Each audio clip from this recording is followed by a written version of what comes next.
एक माँ, we can't even call her mom, अपने 28 दिन के बच्चे को माइक्रोवेव ओवन में डालकर उसे ऑन कर देती है, वो भी 2 मिनट के लिए उसे वहीं छोड़ देती है। She means so much to me. Said something. Hi everyone, welcome back to the channel RC Story Time। 30 August 2005 China Arnold और टेरल टेली अपने 28 दिन के बच्चे पेरिस टेली के साथ सुबह 7:18 पर चिल्ड्रन मेडिकल सेंटर पहुंचे। जब वो लोग हॉस्पिटल पहुंचे तब बच्चे का टेम्परेचर 95 डिग्री था और उसकी पल्स नहीं चल रही थी और ना ही ब्लड प्रेशर। लगभग 15 मिनट तक पेरिस को बचाने की कोशिश करने के बाद डॉक्टर्स ने उसे डेड डिक्लेयर कर दिया। डॉक्टर्स बच्चे की इंजरी को देखकर हैरान थे। बच्चा जल गया था, लेकिन वो किसी भी लिक्विड वाले चीज से जलने जैसा नहीं था, जैसा कि नॉर्मली होता है। जब पेरिस को बचाने की कोशिश की जा रही थी तब उसके पेरेंट्स एक रूम में थे। पेरिस के डैड परेशान थे और रो रहे थे और उसकी मॉम चिल्ला रही थी कि उसका बच्चा जला नहीं था, उसकी स्किन सिर्फ छिल गई थी। बट एक अनयूजुअल चीज ये थी कि पेरिस ने एक साफ नाइट गाउन पहना था। हाउएवर, उसकी इंजरी के बेसिस पर उसके कपड़ों पर सीपेज या स्किन होनी चाहिए थी। जब हॉस्पिटल में चाइना से पूछा गया कि क्या हुआ था तो उसने कहा कि वो रात के 2 बजे घर आई थी और पेरिस को फीड करने की कोशिश की थी, लेकिन पेरिस दूध नहीं पी रहा था। छूने पर पेरिस गर्म लग रहा था, इसलिए चाइना ने उसे एक बेसिनेट में रखा और उसके तरफ फैन ऑन कर दी।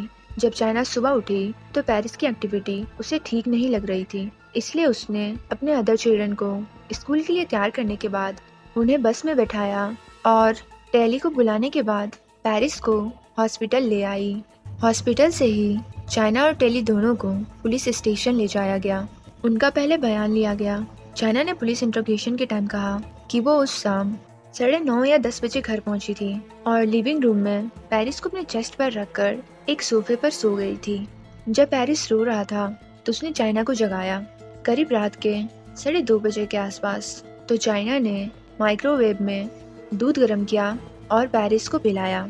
उसके बाद पेरिस का डायपर बदलने के बाद वो सोफा पर लेट गई, पेरिस को अपने चेस्ट पर रखकर। चाइना ने कहा कि जब वो सुबह उठी तो टेली उसके बगल वाले सोफे में सोया हुआ था और चाइना को नहीं पता था कि पेरिस कहाँ है, लेकिन उसने सोचा कि टेली ने उसे ऊपर वाले बेसिनेट में डाल दिया होगा।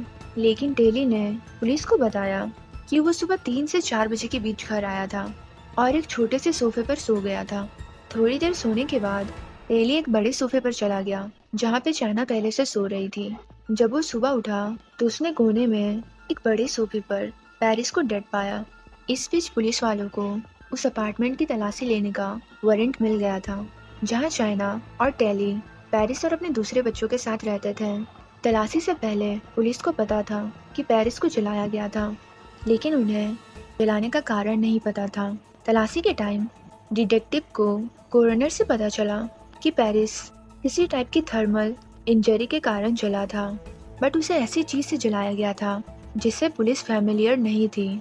बर्न को क्लियरली डिफाइन किया गया था और कुछ स्किन बहुत ज़्यादा जल गई थी और कुछ स्किन पार्ट्स को पूरी तरह से बचा लिया गया था। फॉर एग्जाम्पल, पेरिस के बैग को नहीं जलाया गया था।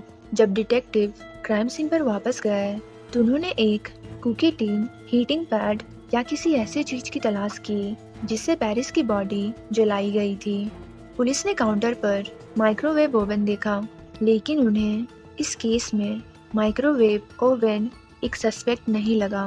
पुलिस को अपस्टेयर्स पर एक प्लास्टिक का टब मिला जिसमें क्लाउडी वाटर टाइप का कुछ था जो सेडिमेंट की तरह दिख रहा था। ये मटेरियल घर से ली गई थी एंड घर की तलाशी लेने के टाइम सब चीज नेगेटिव ही दिख रही थी।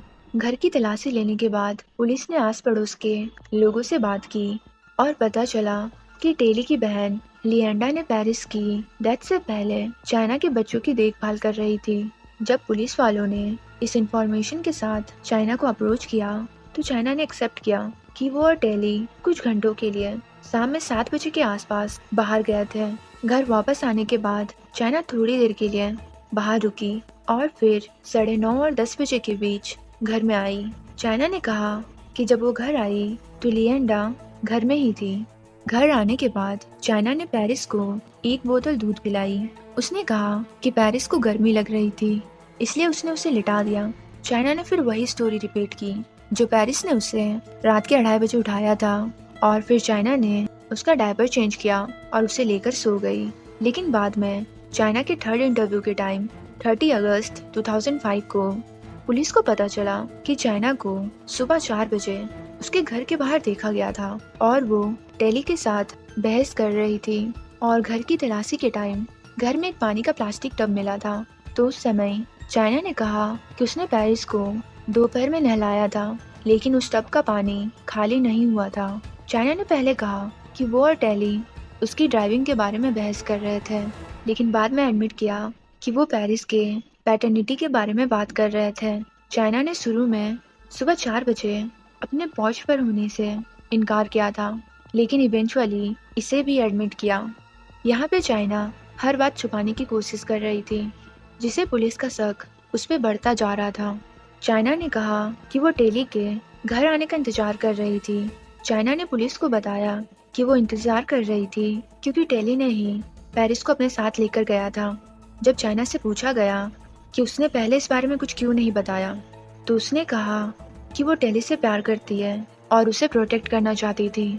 जब पुलिस ने चाइना से पूछा कि टेली ने तुम्हें जला हुआ बच्चा लाकर दिया था, तो उसने कोई जवाब नहीं दिया। टेली को उस दिन पुलिस स्टेशन से जाने की परमिशन मिल गई, लेकिन चाइना को बच्चे को खतरे में डालने के आरोप में अरेस्ट कर लिया गया, क्योंकि बच्चे की इंजरी के टाइम चाइना घर पर अकेली थी। उस टाइम तक कोरोनर को अभी तक कोई आइडिया नहीं था कि बच्चे की मौत कैसे हुई, सिवाय इसके कि ये थर्मल इंजरी बढ़े हुए टेम्परेचर के कारण हुई थी। चाइना को कुछ दिनों के बाद जेल से रिलीज कर दिया गया। 2006 की स्टार्टिंग में कोरोनर को पता चला कि बच्चे को माइक्रोवेव ओवन में जलाया गया था, और माइक्रोवेव ओवन का साइज एक छोटे बच्चे के समान था। और उसी टाइम कोरोनर को वर्जीनिया में केस के बारे में सतर्क किया गया था, जिसमें एक सिस्ट को माइक्रोवेव के अंदर डेड पाया गया था। इन्वेस्टिगेशन में कोरोनर ने पाया कि दोनों केसेस में जलने का तरीका बहुत सिमिलर है। बाद में 18 मई 2006 को पुलिस 415 हॉल एवेन्यू में लौट आई, जहां चाइना और उसके फैमिली पेरिस के डेथ के टाइम रहते थे। ऑल्दो उस अपार्टमेंट को छोड़ दिया गया था, बट माइक्रोवेव ओवन वहीं था। टेस्ट के टाइम जो एग्जामिनर था मियामी वैली क्राइम लैब का, उन्हें माइक्रोवेव के सीलिंग पर कुछ डीएनए मिले, और वो डीएनए पेरिस के डीएनए से मैच हो रहा था। China was excluded as a source of the DNA. Coroner ने माइक्रोवेव ओवन का भी टेस्ट किया, और ये पता चला कि एक बच्चा पेरिस के साइज का इसमें फिट हो सकता है। इसके अलावा कोरोनर ने इंक्लूड किया कि पेरिस पर जो जलने के पैटर्न थे वो ओवन में हीटिंग एलिमेंट के जैसा था, जो ओवन के अंदर के हिस्से के रूफ पर था। कोरोनर के अकॉर्डिंग पेरिस को उस पर रखा गया था और हीटिंग एलिमेंट की तरफ मूव किया गया था। कोरोनर ने इंक्लूड किया कि पेरिस की डेथ 30 अगस्त 2005 को 1 बजे से पहले नहीं हुई थी, और ना ही देर से हुई थी। 27 नवंबर 2006 को चाइना को पेरिस के मर्डर के लिए अरेस्ट किया गया। उसके बाद दिसंबर 2006 में उसे दोषी ठहराया गया पेरिस के मर्डर के लिए।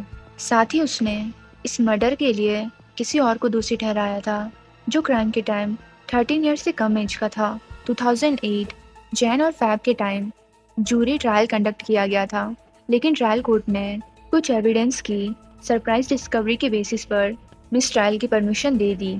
न्यूली डिस्कवर्ड किए गए एविडेंस इस आरोप पर बेस्ड थे कि चाइना के नेफ्यू ने बच्चे को माइक्रोवेव ओवन में रखा था और उसे ऑन कर दिया था। इस केस की अगस्त 2008 में फिर से ट्रायल हुई, और डिफेंस टीम ने एक 8 इयर्स लड़के की टेस्ट मनी प्रेजेंट की, जिसने कहा कि उसने चाइना के नेफ्यू को बच्चे को माइक्रोवेव ओवन में डालते और उसे ऑन करते हुए देखा था। मीन्स यहाँ पे चाइना अपने नेफ्यू को सारे मर्डर में एज अ विक्टिम प्रेजेंट कर रही थी। उसने सारा इल्ज़ाम अपने नेफ्यू पर डालने की कोशिश की, बट जो भी एविडेंस पुलिस वालों को मिले उसे क्लियर था कि ये सारा चीज़ चाइना ने ही किया था। उसके बाद ट्रायल कोर्ट ने डिफेंस टीम को 2 और एडिशनल विटनेसेस को बुलाने से रोक दिया, जो चाइना के नेफ्यू के बारे में विटनेस देने वाले थे और बताने वाले थे कि कैसे उसने बच्चे को माइक्रोवेव ओवन में रखा था। एविडेंस के कंक्लूजन पर जूरी ने चाइना को गिल्टी पाया, लेकिन सजा के फेस के दौरान डेडलॉक बना रहा। ट्रायल कोर्ट ने पैरोल की पॉसिबिलिटी के बिना चाइना को लाइफ टाइम प्रिजन में रहने की सजा सुनाई। इसके अलावा कोर्ट ने चाइना के न्यू ट्रायल को डिनाई कर दिया और ये केस फिर से शुरू हुआ। चाइना ने जो क्राइम खुद किए थे उसके लिए किसी और को फ्रेम किया और उसके खिलाफ झूठी गवाही दिलवाई, जिसके कारण कोर्ट ने एक नए मुकदमे के लिए चाइना की सजा को रिवर्स कर दिया रिमांड पर। अप्रैल 2011 में तीसरी बार केस ट्रायल हुआ, जहां पर स्टेट ने एविडेंस रिप्रेजेंट किए। 29 अगस्त 2005 में शाम को टेली की सिस्टर लियांडा ने बच्चों की देखभाल कर रही थी जब टेली और चाइना बाहर गए थे। चाइना और टेली लगभग 6:30 या 7 बजे के आसपास बाहर चले गए थे। उन्होंने बकाडी 151 की एक बोतल खरीदी और एक पार्क में गए, जहां उन्होंने बैठकर ड्रिंक की। पार्क में उन्होंने इस बात पर बहस की कि क्या पेरिस टेली का बच्चा है, क्योंकि टेली ने सुना था कि चाइना उसे धोखा दे रही थी। लगभग 2 घंटे के बाद वो घर चले गए। जब वो वापस आ रहे थे तब चाइना नशे में थी और गलत तरीके से गाड़ी चला रही थी और गाड़ी काफी स्पीड में थी।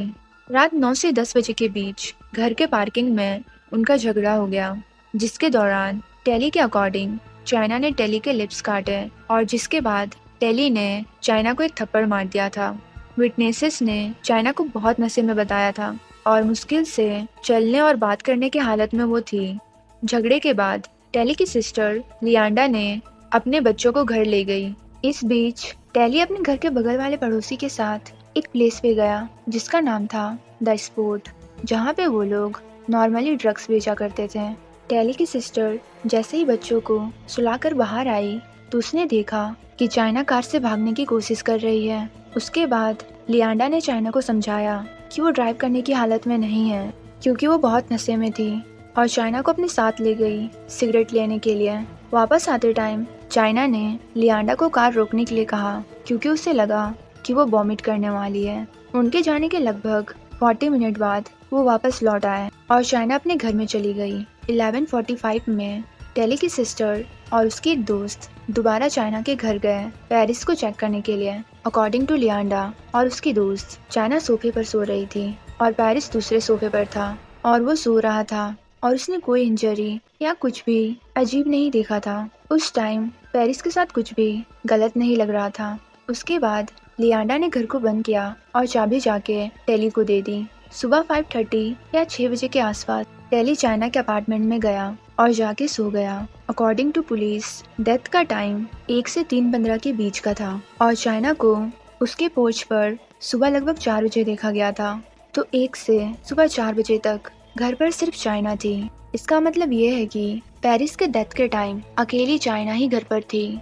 ऑल्दो पेरिस का डीएनए माइक्रोवेव ओवन में पाया गया था और प्लास्टिक टब में भी पेरिस के डीएनए के सैंपल मिले थे।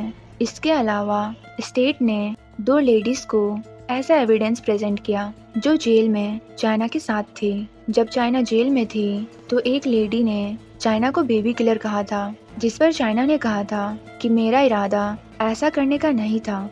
इवेंचुअली डिफेंस टीम ने ये भी प्रेजेंट किया कि टेली एक्चुअली में पेरिस का फादर था और वो एक जेलस और वायलेंट इंसान था। एविडेंस को सुनने के बाद जूरी ने चाइना को बेबी किलिंग के आरोप में दोषी ठहराया और सारे जूरी ने डिसाइड किया कि चाइना को आजीवन कारावास की सजा दी जाए, वो भी बिना पैरोल के, जिस जेल में वो आज भी है।